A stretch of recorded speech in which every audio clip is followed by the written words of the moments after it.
Hello welcome back to my YouTube channel. അപ്പോൾ ഇന്നത്തെ video ഒരു ലോങ് വീഡിയോ ആണ് കേട്ടോ.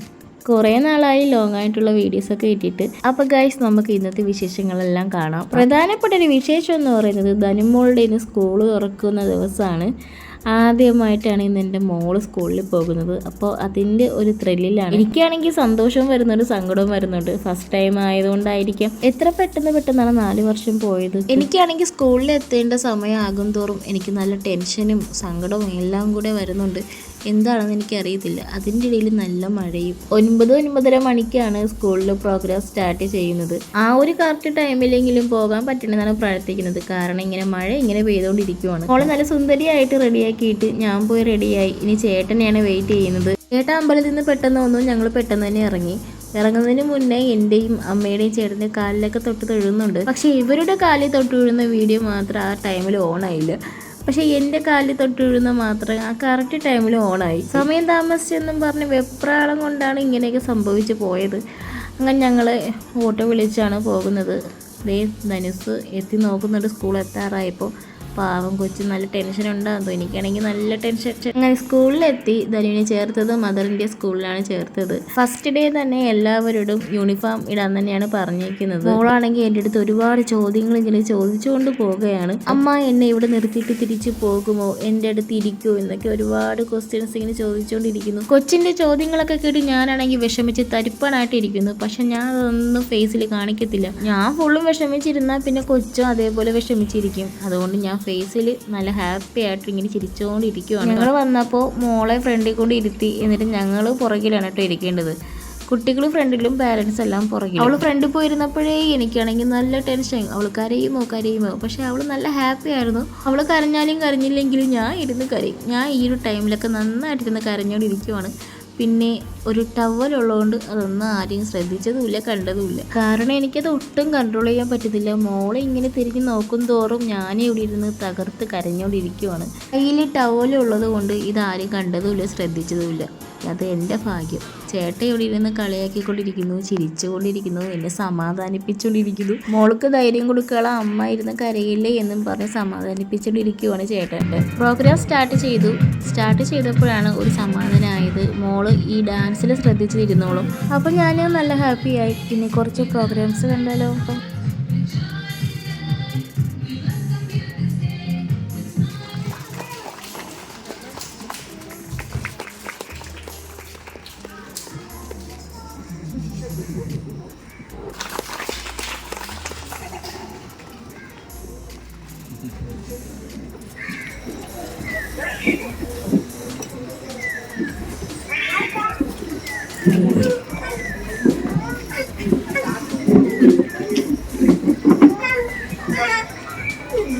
Thank you, teachers and parents, for helping us.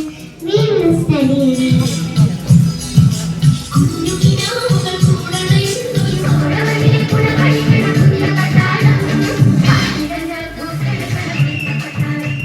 അങ്ങനെ അത് കഴിഞ്ഞു. ഇനി LKG കുട്ടികളെ സ്റ്റേജിലേക്ക് സ്വാഗതം ചെയ്യുകയാണ്. കുട്ടികളുടെ കൂടെ പാരൻസും കൂടെ കയറണം. ഇത് അനൗൺസ്മെന്റ് ചെയ്ത ഉടനെ തന്നെ ഞാൻ തീരുമാനിച്ചു ചേട്ടൻ സ്റ്റേജിൽ കയറിയാൽ മതി എന്നുള്ളത്. ചേട്ടനാണെങ്കിൽ നേരെ തിരിച്ചും ഞാൻ മോളെ കൊണ്ട് കയറണം എന്നാണ് ചേട്ടൻ്റെ ആഗ്രഹം. മക്കളെ കൂടെ അച്ഛനും അമ്മയ്ക്കും പോകാമായിരുന്നെങ്കിൽ ഉറപ്പായിട്ട് ഞാനും ചേട്ടനും കൂടെ തന്നെ പോയി മോളെ കൂടെ നിന്നേനെ. സ്റ്റേജിൽ അച്ഛനോ അല്ലെങ്കിൽ അമ്മ ആരെങ്കിലും ഒരാളാണ് കയറുന്നത്. അതുകൊണ്ട് പിന്നെ ഞാനും കൂടെ പോവാതിരുന്ന് നന്നായെന്ന് തോന്നി. എന്നാലും എനിക്ക് ഒത്തിരി സന്തോഷമായി. അങ്ങനെ വീഡിയോസും ഫോട്ടോസൊക്കെ എടുത്തു. ചേട്ടൻ ഈ കിടന്ന് നോക്കുന്നത് എന്നെയാണ്. ചേട്ടൻ അറിഞ്ഞില്ല ഞാൻ ഫ്രണ്ടിൽ വന്നത്. അത്രയും നേരം ഞാൻ അവിടെ നിൽക്കുമായിരുന്നു. നന്നായിട്ട് ഫോട്ടോ എടുക്കാൻ പറ്റാത്തത് കൊണ്ട് ഫ്രണ്ടിൽ വന്നതാണ്. ഇപ്പോഴാണ് കേട്ടോ പുള്ളിക്കാരി എന്നെ കണ്ടത്. മോളാണെങ്കിൽ കറങ്ങി ചുറ്റി നോക്കുന്നുണ്ട്. അങ്ങനെ കരഞ്ഞ് ടയേർഡായിരുന്നപ്പോൾ ആൻറ്റി ഒരു ഗ്ലാസ് ചായയും കൊണ്ടുവന്നു. അത് കണ്ടപ്പോൾ സ്വർഗം. ഞാൻ അതൊക്കെ പയ്യെ കുടിച്ച് ഉഷാറായി. അച്ഛനെയും മോളെ ഇങ്ങനെ നോക്കിക്കൊണ്ടിരിക്കുന്നു. ചായ കുടിച്ച ഗ്ലാസ് കൊണ്ട് കളയാൻ പോയിട്ട് തിരിച്ചു വന്നപ്പോൾ അച്ഛനെയും മോളെ അവിടെ കണ്ടില്ല. പിന്നെ അവിടെ എല്ലാം തിരക്കി നോക്കിയപ്പോൾ ഒരു ക്ലാസ്സിൽ നല്ല ആൾക്കൂട്ടം. ചെന്ന് നോക്കിയപ്പോൾ മോൾ അവിടെ ഇരിക്കുന്നു. ടീച്ചർ ഓരോ കുട്ടികളെയും ഓരോ സ്ഥലത്തേക്ക് ഇരുത്തി ഓരോന്നിങ്ങനെ പഠിപ്പിച്ചു കൊടുക്കുവാണ്. ടീച്ചർ പാടുന്നത് പോലെ പറയാൻ ശ്രമിക്കുന്നുണ്ട്, ഡാൻസ് കളിക്കുന്നുണ്ട്. നല്ല സന്തോഷത്തിലാണ് പുള്ളിക്കാരി. അത് കണ്ടപ്പോൾ നമുക്ക് സന്തോഷം. ടീച്ചർ ഇവിടെ പാട്ട് പാടി പഠിപ്പിക്കുന്ന സമയത്താണ് ധനൂസ് ഇവിടെ വേറെ വർക്കിൽ.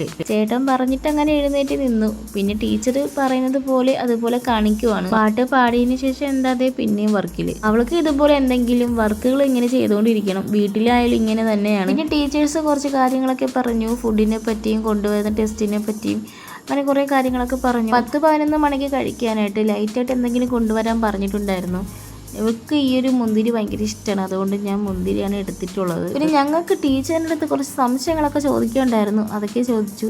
അങ്ങനെ സംശയങ്ങൾ പോയി ചോദിച്ചിട്ട് തിരിച്ചു വന്നപ്പോൾ ഇവിടെ ഒരാൾ കഴിച്ചത് മതിയെന്ന് പറഞ്ഞിരിക്കുന്നു. എനിക്ക് തോന്നിയത് കഴിച്ചത് മതിയെന്ന് പറഞ്ഞത് പാർക്കിൽ പോകാനുള്ള അടവാണെന്നാണ് തോന്നുന്നത്. അതുകൊണ്ട് കഴിച്ച ഉടനെ തന്നെ പാർക്കിൽ പോകണമെന്ന് പറഞ്ഞ് കിടന്ന് കരയുകയായിരുന്നു. ഞങ്ങൾ പാർക്കിൽ നിന്ന സമയത്ത് ചേട്ടൻ നേരെ ഓഫീസിലേക്ക് പോയി ബസ്സിൻ്റെ കാര്യം ചോദിക്കാനായിട്ട്. ഇപ്പോൾ ചേട്ടൻ വിളിച്ചിട്ട് പറഞ്ഞു ഞങ്ങളടുത്ത് അങ്ങോട്ട് ചെല്ലാനായിട്ട്. എന്നിട്ട് എങ്ങനെയെങ്കിലാണ് വിളിച്ചുകൊണ്ട് പോകുന്നത്, ഒരു വിധത്തിൽ വരുന്നില്ല. കാലും കൈയൊക്കെ പിടിച്ചിട്ടാണ് ഓഫീസ് വരെങ്കിലും കൊണ്ടെത്തിച്ചത്. പിന്നെ ബസ്സിൻ്റെ കാര്യങ്ങളൊക്കെ ഡിസ്കസ് ചെയ്യുന്നുണ്ട്. അത് കഴിഞ്ഞിട്ട് അവിടെ നിന്നിട്ട് നല്ല രീതിയിൽ വീണ്ടും നിർബന്ധം പിടിക്കുവാണ്, എനിക്ക് ഫുഡ് കഴിക്കണമെന്ന് പറഞ്ഞ്. ഞാൻ നേരത്തെ പറഞ്ഞതുപോലെ പാർക്കിൽ കയറാനുള്ള ഒരു അടവ് തന്നെയായിരുന്നു. എനിക്ക് വിശക്കുന്നു ഇങ്ങനെ പറഞ്ഞുകൊണ്ടിരുന്നപ്പോൾ പിന്നെ വീണ്ടും ഹോളിലേക്ക് വന്ന് ഞാൻ ഇതെടുത്ത് കൊടുത്തു. അങ്ങനെ ഇതിരുന്ന് ആസ്വദിച്ച് കഴിച്ചുകൊണ്ടിരിക്കുവാണ്. പിന്നെ ചേട്ടൻ ഞങ്ങളെ തിരക്കി ഇങ്ങോട്ട് വന്നു.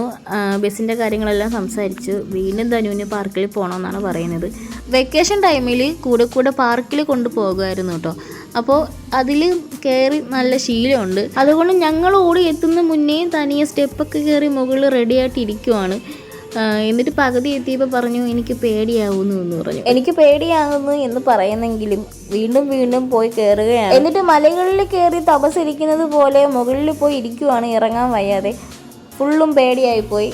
അങ്ങനെ ചേട്ടൻ പറയുകയാണ് ഞാൻ പിടിച്ചോളാം, നീ ഇറങ്ങി വാ. ഞങ്ങൾ പറഞ്ഞ് തളർന്നതല്ലാതെ പുള്ളിക്കാരി അവിടെ നനങ്ങുന്നത് പോലും ഇല്ല, അവിടെ തന്നെ ഇരിക്കുവാണ്. അതുകൊണ്ട് ചേട്ടൻ്റെ റിയലായിട്ടുള്ള സ്വഭാവം ഇങ്ങനെ പുറത്ത് വന്നുകൊണ്ടിരിക്കുവാണ്. ചേട്ടന് ദേഷ്യം വരുന്നുണ്ട്.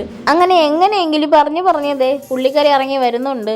ഇപ്പോഴാണൊന്ന് സമാധാനമായത്. കാരണം ഒരു വിധത്തിൽ വരത്തില്ലായിരുന്നു. ഇതിപ്പോൾ ഞാൻ ഷോർട്ടായിട്ട് മാത്രമാണ് ഇട്ടേക്കുന്നത്. ഒരുപാട് നേരം തന്നെ ഞങ്ങൾ അവിടെ നിന്നു കേട്ടോ. അങ്ങനെ ഞങ്ങൾ വീട്ടിലേക്ക് പോകുകയാണ്. ഞങ്ങൾ 2-3 പേരൻസ് മാത്രമേ അവിടെ ഉണ്ടായിരുന്നുള്ളൂ. ബാക്കി എല്ലാവരും വീട്ടിലോട്ട് പോയി. ഞങ്ങൾ വീട്ടിലോട്ട് പോകാൻ ബസ് കാത്ത് നിൽക്കുവാണ്. അവിടെ കരിക്ക് വെട്ടുന്നുണ്ടായിരുന്നു. അപ്പോൾ ഞാൻ ചോദിച്ചപ്പോൾ അവൾക്ക് വേണമെന്ന് പറഞ്ഞു. അങ്ങനെ ഒരു കരിക്ക് മേടിച്ച് കൊടുത്തിട്ടുണ്ടായിരുന്നു. ചില സ്ഥലങ്ങളിൽ വിൽക്കുന്ന കരിക്ക് ഞാൻ കുടിച്ചിട്ടുണ്ട്. അതൊന്നും കൊള്ളത്തില്ല കേട്ടോ, മധുരവും ഇല്ല, ഒന്നുമില്ല. എനിക്കൊട്ടും ഇഷ്ടപ്പെടാറില്ല. പക്ഷേ ഇത് നല്ല കരിക്കായിരുന്നു കേട്ടോ. കുറച്ച് കഴിഞ്ഞപ്പോൾ ബസ് വന്നു. നേരെ വീട്ടിലേക്കാണ്. ഇന്നത്തെ വിശേഷങ്ങളൊക്കെ ഇത്രയേ ഉള്ളൂ. വീഡിയോ ഇഷ്ടപ്പെട്ടെങ്കിൽ എൻ്റെ ചാനൽ സബ്സ്ക്രൈബ് സപ്പോർട്ട് ചെയ്യൂ. അടുത്തൊരു വീഡിയോ കാണാം. ടാറ്റാ.